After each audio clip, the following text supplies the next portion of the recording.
préserver la santé des Français, assurer la continuité de la nation, voilà les principes qui doivent nous guider dans le déconfinement.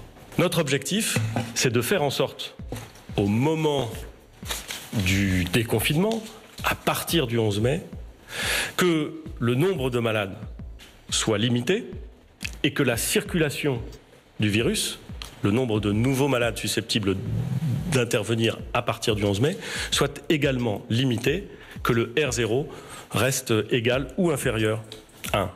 Cette prévention, cette façon de lutter contre la circulation du virus va reposer sur 3 éléments essentiels. D'abord, les gestes barrières. Le deuxième aspect, ce sont les tests. Nous allons devoir tester et tester vite et massivement tous ceux qui sont susceptibles de le porter, tous ceux qui présentent des symptômes ou qui ont été en contact avéré qui présenteraient des symptômes et qui ont été en contact avéré avec un malade. Nous allons devoir tester beaucoup, vite, rapidement.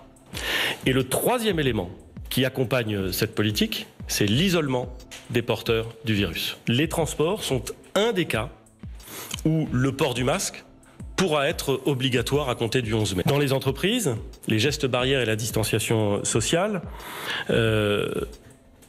doivent passer d'abord, lorsque c'est possible, par le maintien du télétravail. Et puis quand il n'est pas possible, et il y a évidemment beaucoup d'activités où il n'est pas du tout possible de faire du télétravail, alors il va falloir que les règles d'organisation de l'entreprise respectent ces mesures barrières et cette distanciation sociale. S'agissant des commerces, nous allons progressivement réouvrir les commerces que nous avons fermés. Alors, pas les cafés et les restaurants dans un premier temps. D'autres commerces qui aujourd'hui sont fermés vont pouvoir réouvrir. Ils ne pourront l'être qu'en respectant ces gestes barrières, cette distanciation sociale.